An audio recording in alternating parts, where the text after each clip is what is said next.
తెలంగాణ సమాజాన్ని మోసం చేస్తూ తన కుటుంబ సభ్యులు అనుచరుల కోసం పేద ప్రజల భూములను అరాచకంగా లాక్కుంటున్న ముఖ్యమంత్రి రేవంత్ రెడ్డి రాష్ట్ర చరిత్రలో ఒక చరిత్రహీనుడిగా మిగిలిపోతారని కేటీఆర్ తీవ్ర స్థాయిలో ధ్వజమెత్తారు.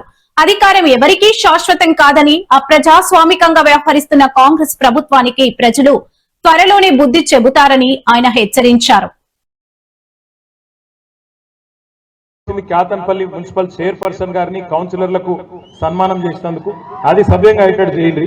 ఎందుకంటే వాళ్ళు మామూలు కాదు, కోట్ల ప్రలోభాలు పెడితే కూడా లొంగలేదు, కోట్ల రూపాయలు ఇస్తామంటే లొంగలేదు. అట్లాంటి వాళ్ళకు ఒకసారి గట్టిగా చప్పట్లతో హృదయపూర్వకంగా అభినందనలు తెలియజేస్తూ మళ్ళొకసారి ఆలస్యంగా వచ్చినందుకు మన్నించాలని కోరుతూ తప్పకుండా మంచిర్యాలలో మళ్ళీ గులాబీ జెండా ఎగరాలని ఆకాంక్షిస్తూ పేరు పేరున అందరికీ నమస్కారం. జై తెలంగాణ.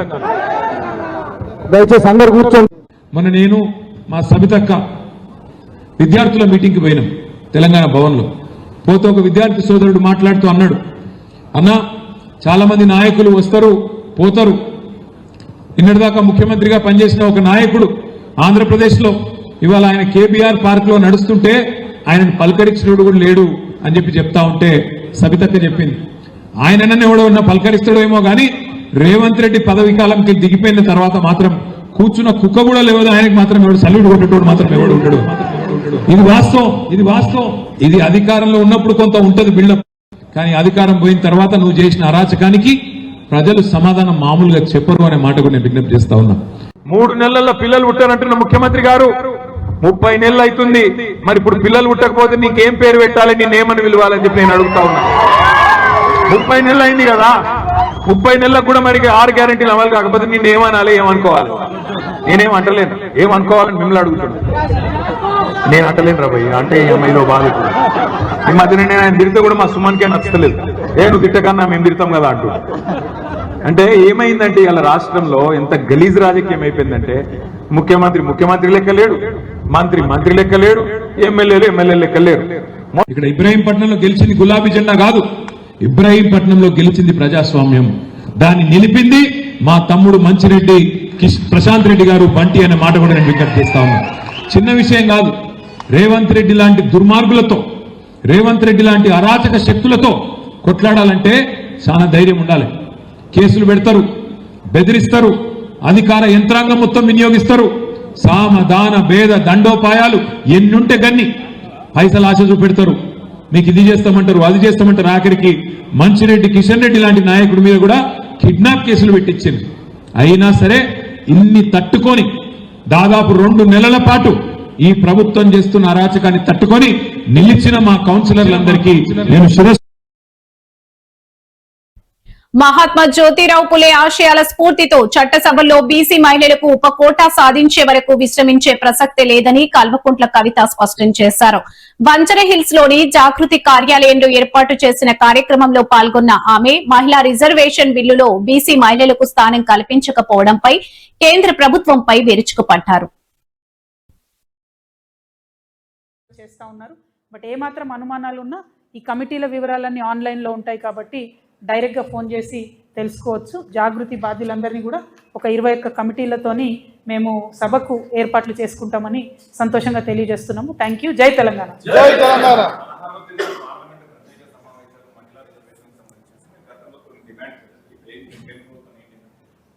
ప్రధానంగా ఒకటండి, మహిళా బిల్లు మీద పాత సెన్సెస్ని ఇప్పుడు అప్లై చేయడం అన్నది చాలా అన్యాయం. ఆల్రెడీ దీనివల్ల మొన్న జరిగిన పార్లమెంట్ ఎన్నికల్లో మహిళలకు అవకాశాలు పోయినాయి. దాదాపు 10-12 రాష్ట్రాల ఎన్నికలు జరిగినాయి, వాటన్నిటిలో కూడా మా అవకాశాలు పోయినాయి.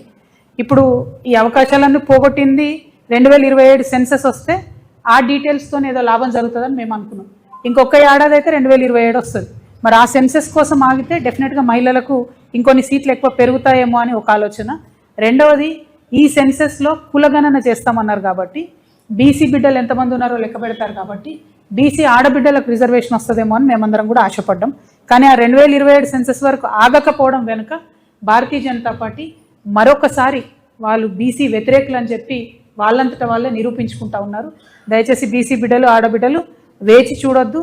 చాలా బలంగా మనం కోరాల్సిన అవసరం ఉంది. అర్జెంట్ ఏం లేదు మనకు ఇప్పుడు సీట్ల కోసం, ఎందుకంటే మధ్యలో ఇంకొక 5-6 రాష్ట్రాల ఎన్నికలే ఉన్నాయి. 2027 తర్వాత చేస్తే సీట్స్ పెరుగుతాయి, బీసీ రిజర్వేషన్ కోసం కూడా ఫైట్ చేసే అవకాశం ఉంటుంది కాబట్టి దానికోసం వేచి చూడాలన్నది మా ఆలోచన. బట్ 16th, 17th, 18th మేము కూడా డ్రాఫ్ట్ బిల్ వచ్చిన తర్వాత స్టడీ చేస్తాం. అవకాశం ఉంటే ఢిల్లీకి కూడా వెళ్దాం అనేటటువంటి ఆలోచనలో ఉన్నాం. జై తెలంగాణ. తెలంగాణ జాగృతి మొదలుపెట్టినటువంటి మహిళా రిజర్వేషన్ పోరాటం తెలంగాణ ఆడబిడ్డలకే కాదు 50 మంది భారతదేశ మహిళలకు లాభం జరిగే విధంగా మనము వెలిగించినటువంటి దీపం 29 రాష్ట్రాలలో ఒక వెలుగును నింపి మహిళా బిల్లును సాధించి పెట్టినటువంటి విషయం మీ అందరికి కూడా తెలిసిందే. చాలా మంది జాగృతి నాయకులు, కార్యకర్తలు కూడా నాతో పాటు వచ్చి ఢిల్లీలో ఉండి దీక్ష చేసి అనేక రాష్ట్రాల్లో ఉన్నటువంటి మహిళా సంఘ నేతలతో కోఆర్డినేషన్ చేసుకొని దాదాపు 18 పైచిలకు పార్టీలతోని మనం మద్దతు కూడగట్టి వారితోని పార్లమెంట్లో మాట్లాడించి వారితోని సపరేట్ గా 0 hours లో ప్రొటెస్ట్లు చేపించి రకరకాల కార్యక్రమాలతో ఒక రాజకీయ పరమైనటువంటి ఒత్తిడిని సృష్టించి మహిళా బిల్లుని దేశంలో సాధించడంలో తెలంగాణ జాగృతి పాత్ర చరిత్ర అయినట్టు కూడా మర్చిపోలేనటువంటిది. మరి ఆనాడే చెప్పినాం, మహిళా బిల్లు పాస్ అయింది, కాకపోతే దాని లాభం ఒక పోస్ట్ డేటెడ్ చెక్ లాగా ఉంది. వెంటనే ఆ లాభం వచ్చేటట్టుగా కేంద్ర ప్రభుత్వం చర్యలు తీసుకుంటలేదని మేము ఆనాడే అభ్యంతరం చెప్పడం జరిగింది. ఒక పక్క సంబరాలు చేసుకుంటేనే ఇంకో పక్క ఇది ఇమీడియట్ గా మహిళలకు లాభం చేకూర్చడం లేదు. 2, ఎవరైతే బీసీ ఆడబిడ్డలు ఉన్నారో వారికి కోటా రావడం లేదనే విషయాన్ని కూడా మేము అదే రోజు అభ్యంతరం పెట్టడం జరిగింది. అయినప్పటికీ కేంద్ర ప్రభుత్వం తనకున్నటువంటి బలంతోని పార్లమెంట్ లో డీలిమిటేషన్ ను, జనాభా లెక్కలను రెండింటిని మహిళా బిల్లుకి ముడిపెట్టి ఆనాడు బిల్ పాస్ చేసుకోవడం జరిగింది. కొత్త పార్లమెంట్ బిల్డింగ్ వచ్చినప్పుడు కూడా మోదీ గారు మరి అందులో మహిళా బిల్లును ప్రవేశపెట్టి ఈ దేశ ఆడబిడ్డలందరూ కూడా ఎంతో మేలు చేశామనే విధంగా ఒక PR స్టంట్ లాగా దాన్ని చేయడం జరిగింది. బట్ అల్టిమేట్లీ జరిగింది ఏంటి? పోయినటువంటి కేంద్రం ఎన్నికల్లో మహిళలకు రిజర్వేషన్ రాలేదు. ఆ తర్వాత 10-12 రాష్ట్రాల ఎన్నికలు జరిగితే అప్పుడెప్పుడు కూడా రిజర్వేషన్లు రాలేదు. ఇప్పుడు మళ్ళీ కొత్తగా 2011 జనాభాను తీసుకొనే మేము ఈ రిజర్వేషన్లు ఇస్తామని చెప్తున్నారు. మరి దీనివల్ల మహిళలకు నష్టం జరుగుతుంది అనేటటువంటిది నేను పర్సనల్ గా భావిస్తా ఉన్నాను. 2027 జనాభా గణన జరిగేంత వరకు ఆ జనాభా గణనలో కూడా మీరేదైతే బీసీలను లెక్కిస్తామని చెప్పారో బీసీ కాలం పెట్టి లెక్క పెట్టిన తర్వాత మీరు మహిళా బిల్లుకు అప్లై చేసినట్టయితే బీసీ కోటా వస్తుంది, మహిళలకు కూడా ఎక్కువ సీట్లు వచ్చేటటువంటి అవకాశం ఉంటుంది. కాబట్టి 2027 వరకు ఆగాలని చెప్పి ఆ లాభాన్ని మహిళలకు కలిగించాలని చెప్పి నేను భారతీయ జనతా పార్టీని డిమాండ్ చేస్తా ఉన్నాను. ఇది బీసీ బిడ్డలు, ముఖ్యంగా బీసీ ఆడబిడ్డలందరూ కూడా కదలాల్సినటువంటి తరుణం. మరి వచ్చేటటువంటి ఈ బిల్లులో ఈ నెల 16, 17, 18 స్పెషల్ పార్లమెంట్ సెషన్ పెట్టి బిల్లును పాస్ చేస్తామని చెప్తా ఉన్నారు. కానీ ఇంతవరకు కూడా ఆ డ్రాఫ్ట్ బిల్లును ప్రజలకు చూపించడం లేదు. సో ఖచ్చితంగా ప్రజలకు ఆ డ్రాఫ్ట్ బిల్ చూపించాలి. అన్ని రీజనల్ పార్టీస్ కూడా ఆ డ్రాఫ్ట్ బిల్లును చదువుకునే అవకాశం కల్పించాలి. అప్పుడైతేనే పార్లమెంట్ లో అభ్యంతరాలు చెప్పేటటువంటి అవకాశం ఉంటుంది. కాకపోతే బీజేపీ ఎప్పుడు చేసినట్టుగానే మరి కంటిన్యూస్ గా మోసపూరితమైనటువంటి వైఖరితో బిల్లు ప్రవేశపెట్టినటువంటి రోజు ఆ ఉదయం మాత్రమే బిల్లుని ఇస్తా ఉన్నారు. దీన్ని వ్యతిరేకించాలని నేను అందరు పొలిటికల్ పార్టీస్ ని కూడా రిక్వెస్ట్ చేస్తా ఉన్నాను. ఇదివరకు మాతో కలిసి పనిచేసినటువంటి 18-19 పొలిటికల్ పార్టీస్ కి కూడా నేను పర్సనల్ గా మాట్లాడతాను. ఈ బిల్లును వ్యతిరేకించాల్సిందిగా కూడా వారందరినీ కోరుతాను. మహిళలందరం కూడా మనం ఐక్యంగా ఉండాలి. మనకు సాధించుకున్నటువంటి హక్కులు అమలు చేసుకోవడానికి మరొక పోరాటానికి సిద్ధంగా ఉండాలి. Thank you. జై తెలంగాణ.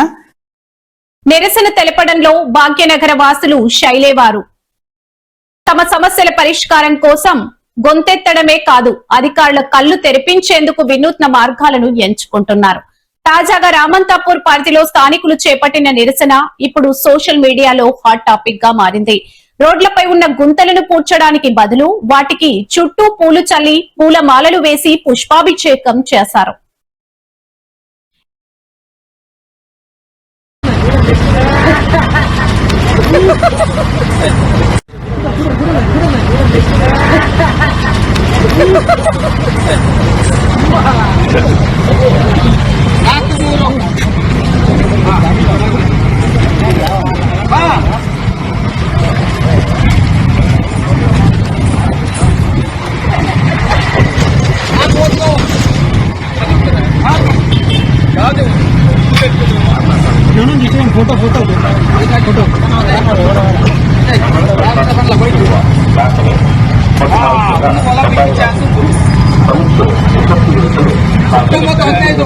ಇದು ಒಲಿಂಪಿಕ್ ಚಾನ್ಸ್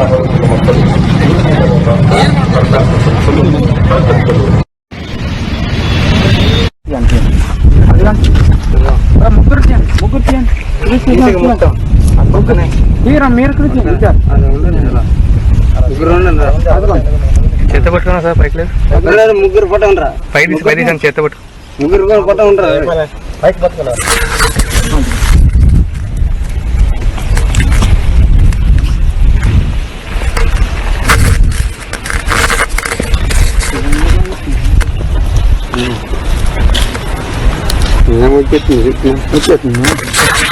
దీనివల్ల కూడా బండుకున్న పోతే బండుకున్న కొడుతున్నాయి. ఏపీ రాజధానిగా మావిగాన్ ప్రాంతాన్ని ప్రకటించాలంటూ కూటమి ప్రభుత్వంపై వైఎస్ జగన్ డిమాండ్ చేయడంతో పాటు అమరావతిపై విమర్శలు చేయడంపై సీఎం చంద్రబాబు నాయుడు స్పందించారు. అభివృద్ధి జగన్ విమర్శలకు సమాధానం చెబుతుందని ఆయన ఎద్దేవా చేశారు. అభివృద్ధి ఒక్క రోజుతోనే ఆగదని, అది నిరంతర ప్రక్రియ అని సీఎం చంద్రబాబు వ్యాఖ్యానించారు.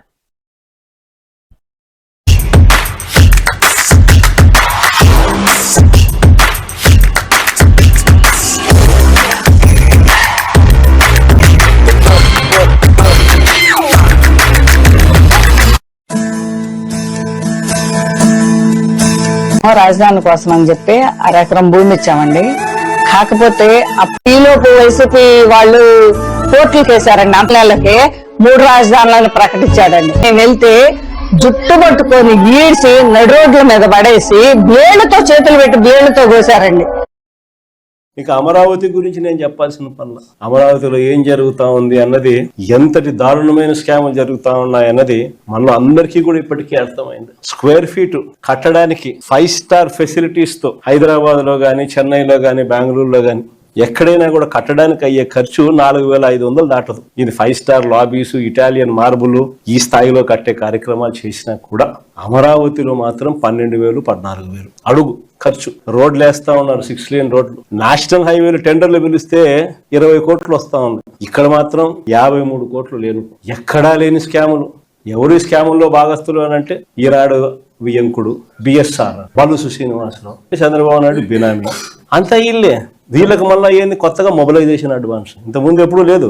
మొబిలైజేషన్ అడ్వాన్స్ ఇవ్వడమైంది కొత్తగా. ఇంతకు ముందంతా వర్కులు చేస్తే బిల్లు ఇచ్చే పరిస్థితి. ఇక్కడ చంద్రబాబు నాయుడు హయాంలో వర్కులు చేయాల్సిన పనిలే. కాంట్రాక్టర్లు మనోళ్లే, మనకు సంబంధించిన వాళ్ళే. ఈనాడు ఇల్లే, అంతా ఇల్లే. అడ్వాన్స్ 10%. ఒక్కొక్కరికి 6,000 కోట్లు వర్కులు అంటే ఒక్కొక్కరికి 600 కోట్లు అడ్వాన్సులు. వర్కులు చేయడం కదా దేవుడు వరకు. ఫస్ట్ మొబిలైజేషన్ అడ్వాన్స్ 600 కోట్లు ఒక్కొక్కరికి. ఈ స్థాయిలో దోచేస్తా ఉన్నారు. ఎక్కడా కూడా రాష్ట్రానికి సంబంధించిన ఆదాయాలు ఇక రాష్ట్రానికి ఎలా వస్తాయి? రాష్ట్రానికి సంబంధించిన ఆదాయాలు ఇలా కొల్లగొడతా ఉంటే ఇక రాష్ట్రంలో ప్రజలు, పేదలు, మధ్యతరగతి వర్గాలు వీళ్ళ పరిస్థితి ఏమిటి? అమరావతి ప్రస్తుతం రాజకీయాలకు దూరంగా ఉన్న మాజీ ఎంపీ విజయసాయిరెడ్డి కీలక ప్రకటన చేశారు. త్వరలోనే ఆయన మీడియా రంగంలోకి అడుగు పెడుతున్నట్లు తన సోషల్ మీడియా ప్లాట్ఫామ్ ట్విట్టర్ వేదికగా ప్రకటించి తెలుగు రాష్ట్రాల్లోని రాజకీయ వర్గాల్లో ఆసక్తి రేకెత్తించారు. తెలుగు, హిందీ, ఇంగ్లీష్ భాషల్లో ఓ డిజిటల్ మీడియా ప్లాట్ఫామ్ ను ప్రారంభించబోతున్నట్లుగా ఆయన వెల్లడించారు.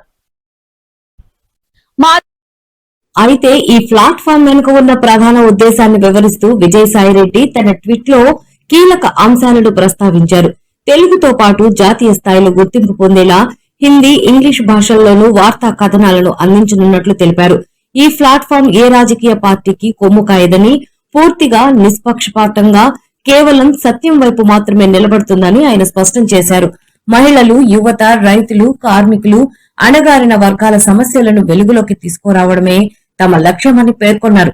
డిజిటల్ మీడియా ప్లాట్ఫామ్ విజయవంతమైన తర్వాత అదే విలువలతో ఒక తెలుగు శాటిలైట్ న్యూస్ ఛానల్ ను కూడా ప్రారంభించాలని తమ ప్రణాళిక అని విజయసాయిరెడ్డి ప్రకటించారు.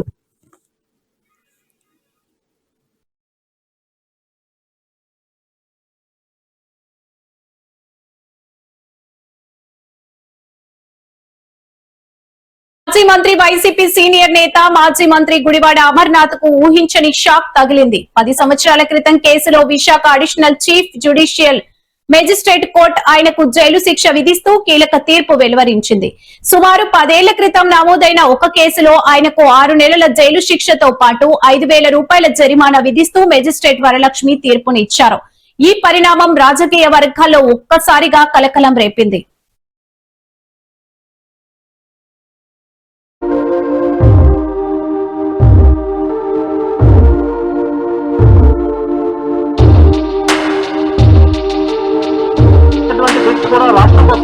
ఈ ప్రాంతం కోసమే, ఈ ప్రాంతానికి ఇచ్చినటువంటి హామీ కోసమే, ఈ ప్రాంతంలో ఉన్నటువంటి 5 దశాబ్దాల కళ కోసమే మేము కూడా పోరాటం చేస్తాం. కానీ ఆ రోజు మా మీద అక్రమంగా కేసులు పెట్టారు. ఆ కేసులు పడినటువంటి శిక్ష 6 నెలల జైలు శిక్ష. కానీ ఆ రోజు అదే వేదిక మీద నేను చెప్పా, తర్వాత జరిగినటువంటి అనకాపల్లి నుంచి మొదలైనటువంటి పాదయాత్రలో చెప్పా, రాష్ట్ర నాయకులందరి సమక్షంలో చెప్పా, రాష్ట్ర ప్రజలను ఉద్దేశించి చెప్పా, ఈ ప్రాంత ప్రజలను ఉద్దేశించి చెప్పా, విశాఖ కేంద్రంగా రైల్వే జోన్ సాధించుకునేటువంటి దానికోసం రైలు పట్టాల మీద నా తలకాయ పెట్టైనా సరే ఈ ప్రాంతానికి రైల్వే జోన్ సాధిస్తాం అనేటువంటి విషయాన్ని చెప్పడం జరిగింది. ఆ రకంగానే సాధించుకున్నాం. ఏదో నా ఇంట్లో కోసమో, నా కుటుంబ సభ్యుల కోసం, నా రాజకీయ పార్టీ కోసం చేసినటువంటి పోరాటం కాదు. ఈ ప్రాంతం కోసం, ఈ ప్రాంత భవిష్యత్తు కోసం, ఈ ప్రాంతంలో ఉన్నటువంటి నిరుద్యోగ యువత కోసం, ఉద్యోగాల కోసం ఇతర రాష్ట్రాలు వెళ్తుంటే వాళ్ళని ఏ రకంగా మన కురవాళ్ళని, మన యువకుల్ని ఇబ్బందులు పెడతా ఉన్నారో చూసినటువంటి వ్యక్తిగా, జోన్ వస్తే ఆర్ఆర్బి ఏర్పాటు అవుతుంది, ఇక్కడే మన వాళ్ళు పరీక్షలు రాయొచ్చు.